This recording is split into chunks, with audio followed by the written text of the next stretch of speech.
What's going on, America? I am Will Marsh, your host of The Way We See It with Will and Luke. Luke is he is out doing some stuff right now, and he is going to be joining us in just a little while on this episode. But in the meantime, we have a very, very special guest for our topic of conversation this evening.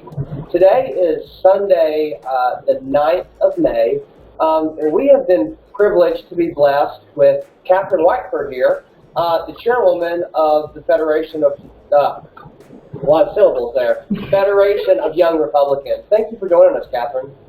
Yeah, absolutely. Thank you so much for having me. So, I know that I know we've kind of been talking back and forth for a little while about doing this interview, and like we were just mentioning before we hit record a few moments ago, you have been so busy going all around the state, doing all kinds. I mean, I see you on Facebook everywhere in probably a different county every day.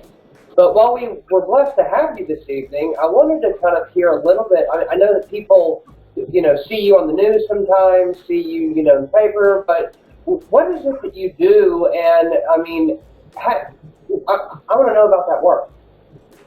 Yeah, absolutely. So I am the state chair for the North Carolina Federation of Young Republicans. I'm not the national chair, not quite there yet.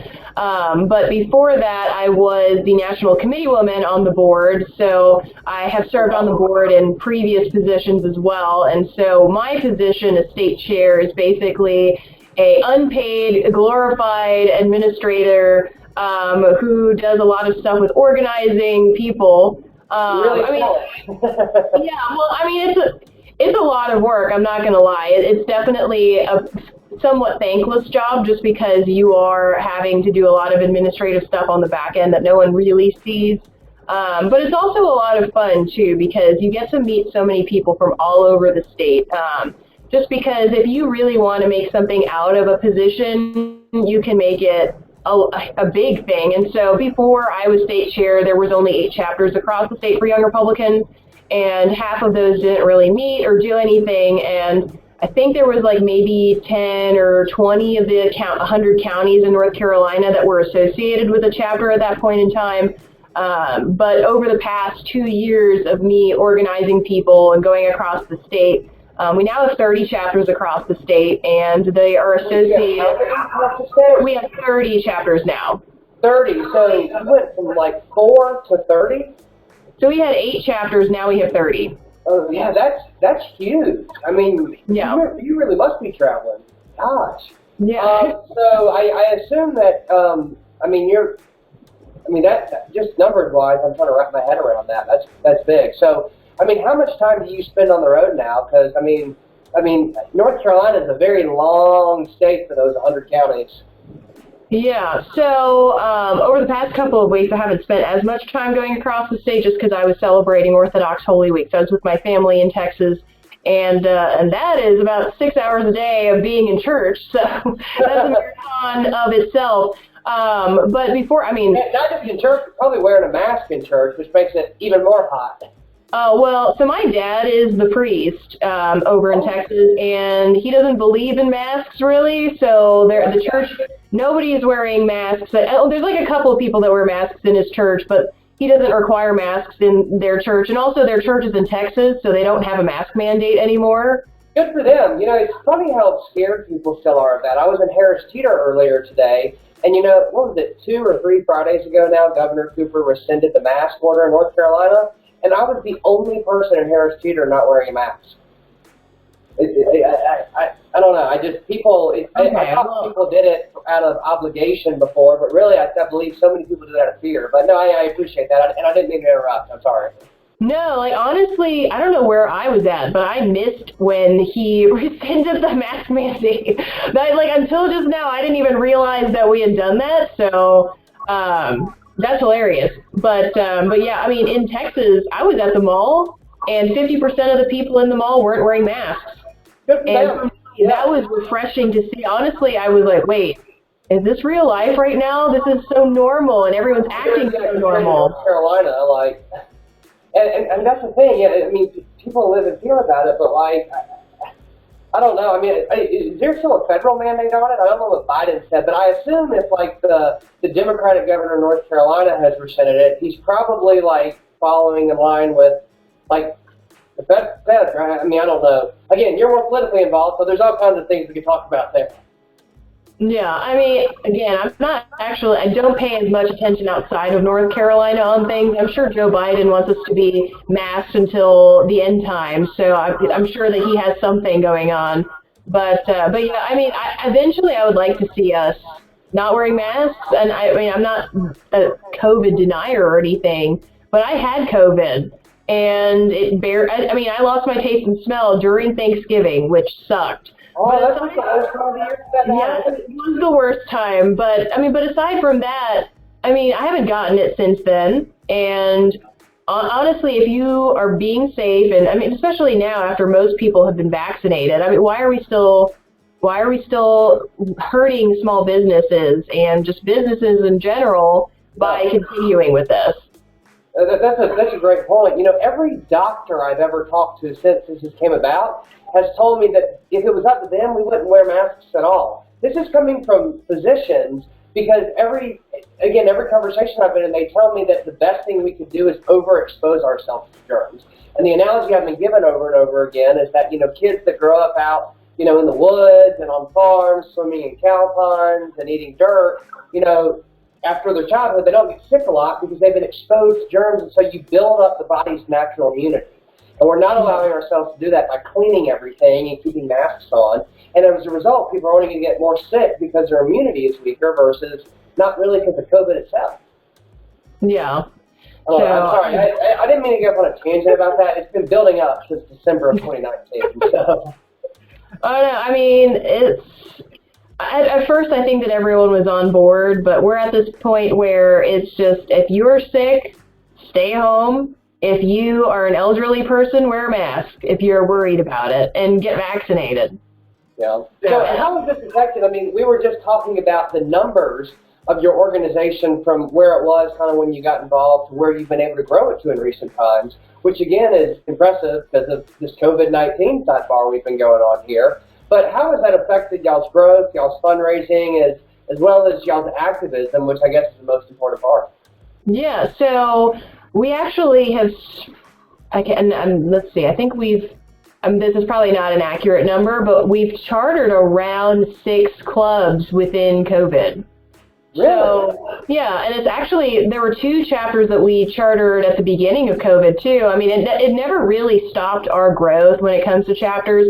I think for existing... That just shows you how dedicated the Republicans are. And actually, just as we were talking about this tonight, I wore my, my American flag suit because I thought it was most appropriate. But, yeah, absolutely. So let's give these counties shout-outs. I mean, so these people who got together during COVID and made it happen, where are these guys located? Yeah, so one of the chapters that chartered during COVID more recently is the Piedmont Crossroads Young Republicans. So that would be Iredell and Alexander counties. And that chapter is really just blown out of the water. They have a lot of members, and they're growing every single meeting they've had.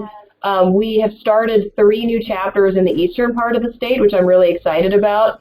They all started at the same time. So we went from having not really much in the Northeast to now having almost, a good portion of it chartered. So we have the Coastal Plains Young Republicans, which has Wayne, Greene, Lenoir, and Pitt counties. And we also have out east, because we have a lot of viewers on this show and podcast and our social media base that are kind of in that eastern North Carolina, between Raleigh and the beach. So I know you got one started up in Johnson County. I think I was there for that inception meeting, but y'all continue to go out toward Pitt and that way. Do you have one at the beach by any chance?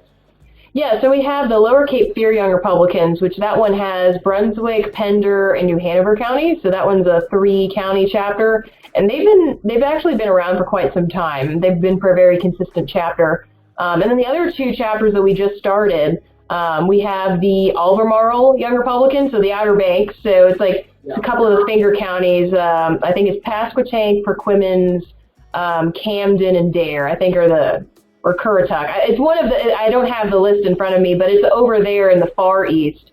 And then the other one that we have, oh my gosh, why am I blanking right now? Inner Banks Young Republicans. And so that one would be Beaufort, Washington, I think Tyrrell and Hyde counties.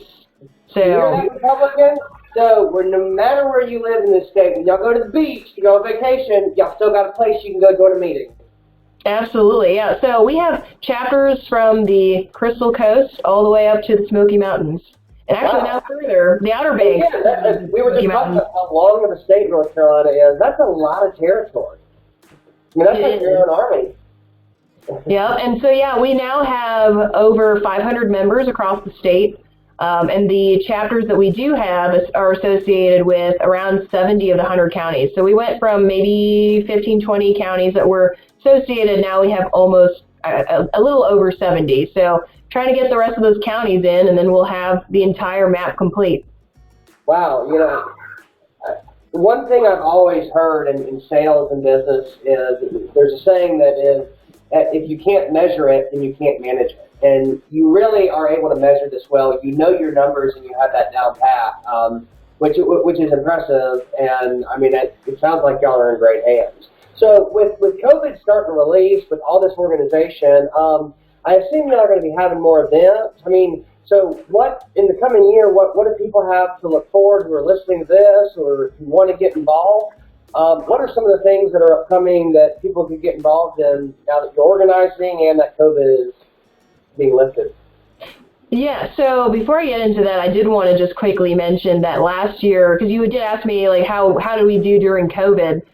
We actually organized over 1.1 million voter contacts for Republicans. That door knocking, or are you doing telephone? That was with phone calls and door knocking and voter registration. So that number includes all of those.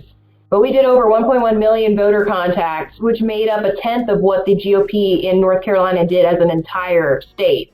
So we were really proud of that. And, we focused on 10 races across the state, and 8 of those we won, 2 of which were state legislative seats that were Democrat that we flipped to Republican. And one of those was in Wilmington, and the other one was over in the mountains. So very excited about that. But to answer your question, we actually have 2 exciting events. It's coming up next month, so June 12th, that's a Saturday, in Cabarrus County in Midland. We are actually doing a co-hosted fundraising event / rally with Congressman Madison Cawthorn. So that will be over there at the Crutchfield Farm. So if you're interested in going, there's only 200 spots to go. So if you're interested, it's only $25 to get in, which is pretty reasonable. It's going to be outdoors. Yeah, it'll be outdoors. It'll be a lot of fun. And if you want to come to the VIP, that's $100. But if you want to just come out and meet him, it's $25, which I think is a fiscally conservative price. And we're going to have a lot of fun at the same time. The other thing that we have coming up is our State Young Republican Convention. So that will be July 10th in Mooresville. So it'll be over by Lake Norman. It'll be a lot of fun. It's going to be right? Because I always get that confused with the one near Raleigh because they're almost like the same name. Oh, I'm sorry. Oh yeah, I used to make that mistake too. But yeah, Mooresville, which is Iredell County, is where this will be. So that'll be July 10th. I think we'll have a reception the night before. But it'll be a lot of fun. I think, already have the Speaker of the House and also the Speaker Pro Tem, Senator Berger, confirmed. I believe we also have Patrick McHenry coming as well, so it should be a lot of fun. And it's our first in-person state convention since before COVID.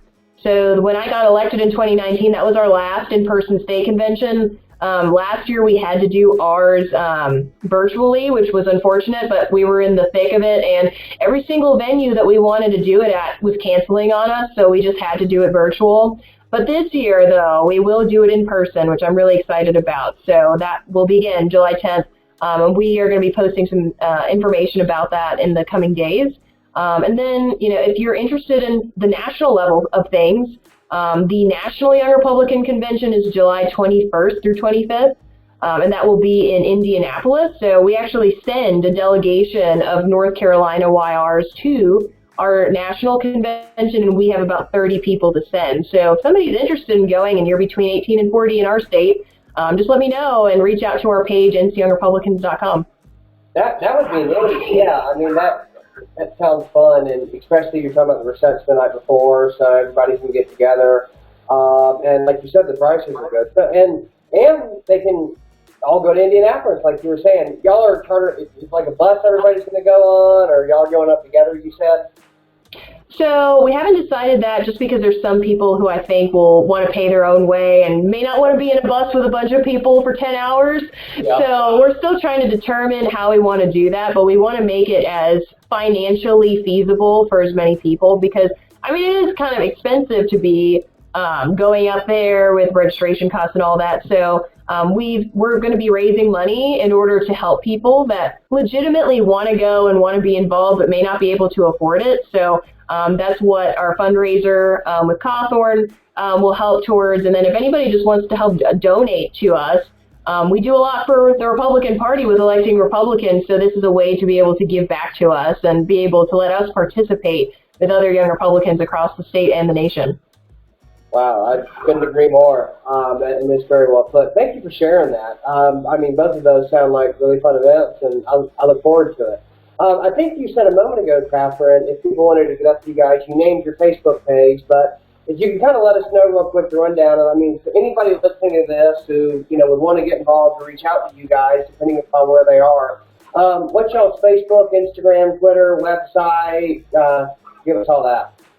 Absolutely. So I think that I didn't preface this by saying who can even be a young Republican earlier, but if you're a registered Republican between the ages of 18 and 40, you are eligible to be a young Republican. So some of you people that are on the older end might think, oh, I'm not a young Republican, but you probably are. So you can be involved, and we love to have you. No. No. Well, and actually you can be a YR up until the day you turn 41. So just, for those people that are just grasping on their youth here. But yeah, so you can get a hold of us. All of our social media handles are the same. So it's at NCYoungGOP, like had an aneurysm just now, at NCYoungGOP. And our Facebook page is this North Carolina Federation of Young Republicans, but I think you can look it up by at NCYoungGOP. And then our website is super easy, ncyoungrepublicans.com. So you can reach out to us on our website. And our website actually has all of our chapters listed, and we have a full map of where they're at. So if you're interested in getting involved, all of that's very easy and accessible for you to look at and find. Very good. Ladies and gentlemen, y'all have heard it from her herself, Catherine Whiteford. Thank you for joining us tonight. This has been informative to me, and I've been around the party for a while, and so I'm excited for you guys and for what y'all have going on, and hope we can continue to help recruit for it, because I believe in it, just like I know you do. So, again, thank you for being here tonight. We really appreciate it. Awesome. Appreciate you. Yeah, guys, this has been another episode of The Way We See It. Thank you for tuning in. Follow us on YouTube, like and subscribe. See you later, America.